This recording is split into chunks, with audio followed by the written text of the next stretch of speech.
Hello friends, welcome back to our channel Soman study circle. और आज हम कर रहे हैं एक्सरसाइज 3.6 के क्वेश्चन नंबर 2 के सारे पार्ट्स जो हैं कि वर्ड प्रॉब्लम्स। और जो आज हम वर्ड प्रॉब्लम्स कर रहे हैं ये मोस्ट इम्पॉर्टेंट है और एग्जामिनेशन पॉइंट ऑफ व्यू से टीचर्स ये वर्ड प्रॉब्लम जरूर डालते हैं। तो स्टार्ट करते हैं हमारी वीडियो को। तो देखिए, फर्स्ट पार्ट हमें कहता है कि Ritu can row downstream 20 kilometre in 2 hours and upstream 4 kilometer in 2 hours. Find the speed of rowing in still water and the speed of the current. तो पहले कंसेप्ट समझिए कि डाउनस्ट्रीम और अपस्ट्रीम का मतलब क्या है। सबको पता है, अप का मतलब ऊपर, डाउन का मतलब नीचे। अब ऐसे समझ लीजिए, यहाँ पे सबमरीन है जो रितु की बोट है। डाउनस्ट्रीम का मतलब है जो यहाँ पे वाटर लेवल पे जो भी बोट है उसकी, सपोज कर लीजिए इसकी यहाँ पे बोट है, ठीक है, और वो बोट डाउनस्ट्रीम में अंदर जा रही है।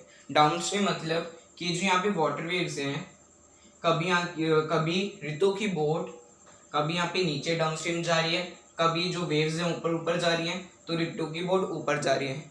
तो इसका मतलब क्या है, जो रितु की बोट है वो इस डायरेक्शन में डाउन जा रही है according to the waves of the water, और जब लहरें ऊपर आती हैं तो वाटर की जो वाटर है वो अपस्ट्रीम में ट्रैवल करता है।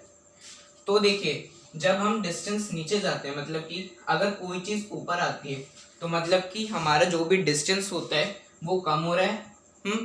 अगर देखिए, जैसे यहाँ पे कैन है, अगर कैन नीचे जा रहा है तो मतलब उसका डिस्टेंस कम हो रहा है, बढ़ रहा है, डिस्टेंस बढ़ रहा है ना। अगर कोई चीज़ ऊपर आती है तो मतलब डिस्टेंस कम हो रहा है। तो डाउनस्ट्रीम का मतलब है addition of x plus y, जो हम यहाँ पे वेरिएबल सब्स्टिट्यूट करेंगे। और अपस्ट्रीम का मतलब होगा सब्ट्रैक्ट, जो कि इक्वेशन हम बनाएंगे x माइनस वाई। ये समझ गए कि अपस्ट्रीम और डाउनस्ट्रीम का मतलब क्या होता है। जब देखिए, कैन अगर पानी के नीचे जा रहा है, गहराई में जा रहा है, तो उसका डिस्टेंस बढ़ रहा है। हाँ, अगर बाई चांस यहाँ पे फिश है, फिश ऊपर आ रही है, तो मतलब उसका डिस्टेंस कम हो रहा है।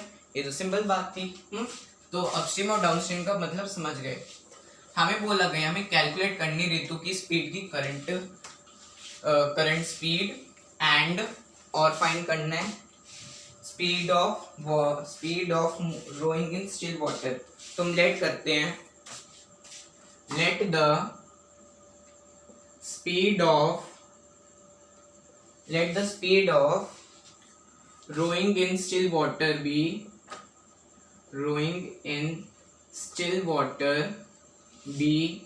x kilometre per hour. Units आपको मैंडेटरी मेंशन करनी है, अगर यूनिट्स नहीं लगाए हाफ नंबर कट गए। Second, let the speed of water be y kilometre per hour. तो हम केस 1 कंसिडर करते हैं। केस 1 किसका है हमारा? पहला डाउनस्ट्रीम का। अब डाउनस्ट्रीम में स्पीड क्या हो जाएगी? x plus y kilometre per hour. Downstream अभी समझाया था। और उसमें बोला है कि 20 किलोमीटर में 2 आवर ट्रैवल करिए, तो मतलब डिस्टेंस कितना है? 20 किलोमीटर, और टाइम कितना है? 2 आवर्स। ठीक है। अब हमने फॉर्मूला पढ़ा था फिजिक्स में, speed is equal to distance upon time. तो इस वाले फॉर्मूले से हम अपनी इक्वेशन बनाएंगे। स्पीड क्या है? x प्लस वाई, डिस्टेंस है 20 और टाइम क्या है? 2। तो पहली इक्वेशन क्या बन जाएगी? x plus y is equal to 10।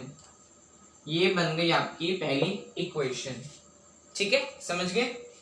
Case 2 किसका? आपका अपस्ट्रीम का। तो सबको अपस्ट्रीम की स्पीड तो पता चल जाएगी, क्या हो जाएगी वो? x minus y kilometre per hour. Distance कितना हो जाएगा? बोला है अपस्ट्रीम में बोट जा रही है 4 kilometre in 2 hours, so distance is 4 kilometre 2 hours and time is 2 hours. ठीक है, तो इक्वेशन बन जाएगी x minus y is equal to 4/2। आपको समझ आ गया होगा x minus y is equal to 4/2 कैसे आया? Speed is equal to distance upon time. ठीक है, तो सेकेंड इक्वेशन बन गई x minus y is equal to 2. This is your second equation. और अब आप इन दो इक्वेशन को सॉल्व करके अपस्ट्रीम और डाउनस्ट्रीम की वैल्यूज निकालेंगे और मेंशन जरूर करेंगे। Speed of flowing in still water is dash kilometre per hour. X y की वैल्यूज जो भी आएंगी आप यूनिट्स मेंशन कर दीजिएगा किलोमीटर पर आवर। ठीक है, ये था हमारा फर्स्ट पार्ट। अब हम करते हैं इसका सेकंड पार्ट। सेकंड पार्ट में कहा गया है कि 2 women and 5 men can together finish an work in 4 days while 3 women and 6 men can finish it in 3 days. Find the time taken by 1 woman alone to finish the work and also find that taken by 1 man alone. तो मतलब कि हमें बोला गया है कि एक women और एक मैन का एक दिन के लिए वर्क डन कितना होगा। तो हमने लेट किया है कि let number of days taken by 1 women to complete work is equal to x and for men we have taken y।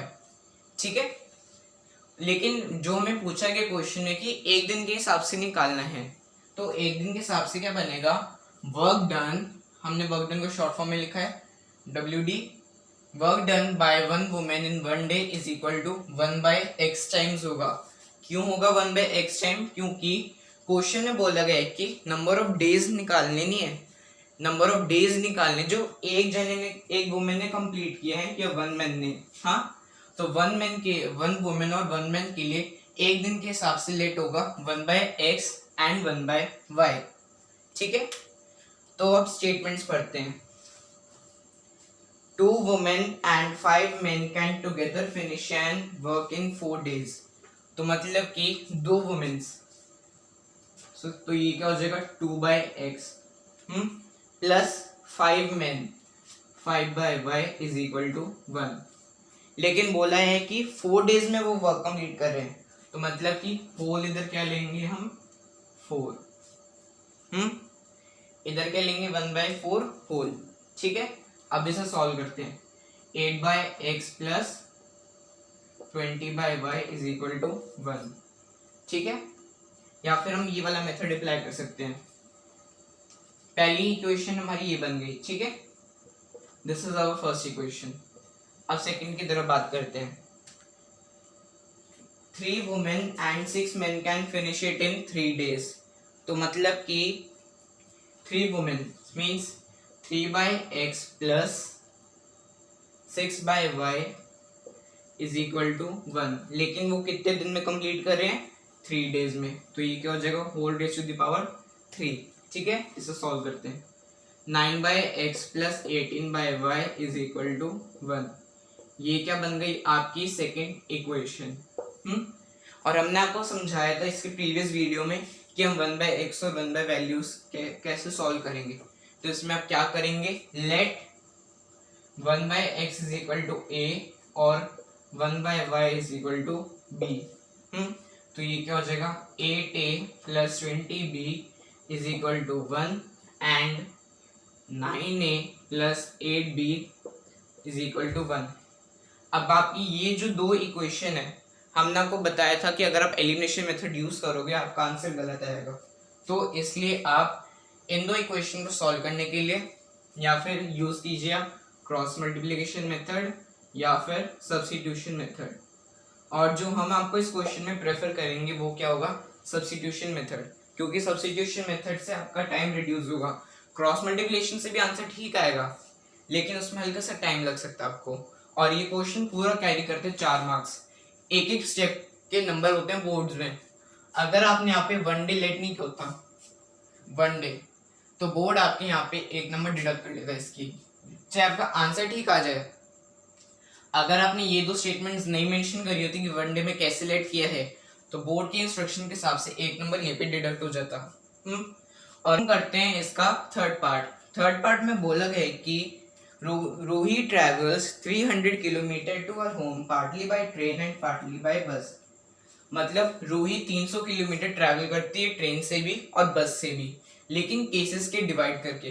पहले केस में बोला गया है कि she takes 4 hours if she travel 60 kilometre by train and remaining by bus. अब पहले case में बोला है कि case 1 if she travels 60 kilometre by 60 kilometre by train. अगर वो 60 किलोमीटर बाय ट्रेन से ट्रैवल कर रही है तो बस कितने किलोमीटर से ट्रैवल करेगी? तो बस के लिए क्या हो जाएगा, 300 minus 60 is equal to 240 kilometre. अब हमने ऐसा क्यों किया? क्योंकि क्वेश्चन में बोला है कि टोटल डिस्टेंस उसने ट्रैवल किया पार्टली इक्वली समझ लीजिए 300 किलोमीटर, लेकिन पहले कैसे बोला है कि वो ट्रेन से जा रही है 60 किलोमीटर, तो बस से कितना जाएगी 240 किलोमीटर इन 4 आवर्स। अब हम सेम यहाँ पे अपना फॉर्मूला लगाएंगे, speed is equal to distance upon time. ठीक है, तो देखिए इसकी इक्वेशन क्या बनेगी, 60 by x plus 240 by y is equal to 4। This is your first equation. समझ आए कि हमने इक्वेशन कैसे बनाई? Speed is equal to distance upon time होता है। स्पीड क्या होता है? Distance upon time. इस बार हमने क्या कर दिया, time is equal to distance upon speed. Speed हमने एक्स वाई लेट करी है ना, डिस्टेंस हमें पता है, डिस्टेंस क्या दोनों का 60 और 240, इसलिए वो न्यूमरेटर में, और जो है सॉरी डिस्टेंस जो है हमें 60 और 240 गिवन 240 है, और स्पीड की है एक्स वाई जो हमने लेट करी है। तो समझिए कि इक्वेशन हमारी कैसे बनी है। तो अब हम इसका केस 2 कंसिडर करते हैं।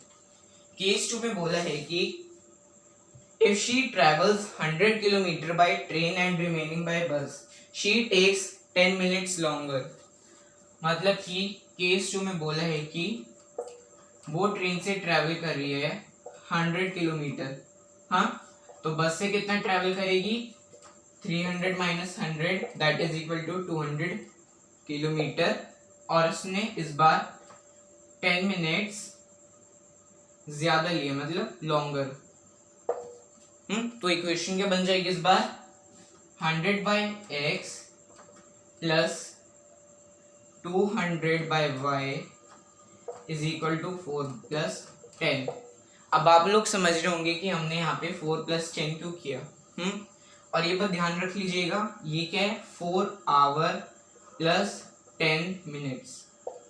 ये 4 आवर प्लस 10 मिनट्स है, क्योंकि इस क्वेश्चन में बोले कि उसने इस बार 10 मिनट ज़्यादा ट्रैवल किया है। 10 मिनट ज़्यादा ट्रैवल किया है तो मतलब हमें 4 आवर में 10 मिनट्स ऐड करना होगा। समझ गए? और 10 मिनट्स को अब हम आवर में चेंज करेंगे, कैसे, डिवाइड बाय 60। ठीक है, और जब हमने इसको कैंसिल कर दिया, ये क्या आ जाएगा टोटल, यहाँ पे 25/6 टोटल। देखिए कैसे, 6 को 4 में ऐड किया 24 प्लस 1 25, तो हमने सीधा लिख दिया यहाँ पर 25/6। This is your second equation. और सेम प्रोसीजर से क्या करना है, let 1/x is equal to a and 1/y is equal to b।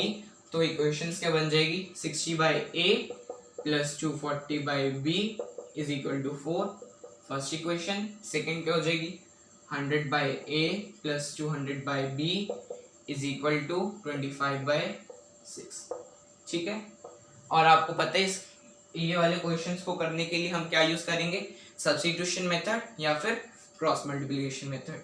इससे हमारी खत्म होती है एक्सरसाइज 3.6, और जो इसका नेक्स्ट लेक्चर होगा उसमें हम करेंगे लीनियर इक्वेशन के कुछ एक्स्ट्रा क्वेश्चंस, और जो हमारी ऑप्शनल एक्सरसाइज है 3.7 वो हम एक्स्ट्रा क्वेश्चन के साथ ऐड कर देंगे, तो उसकी कोई सेपरेट वीडियो नहीं बनाएंगे।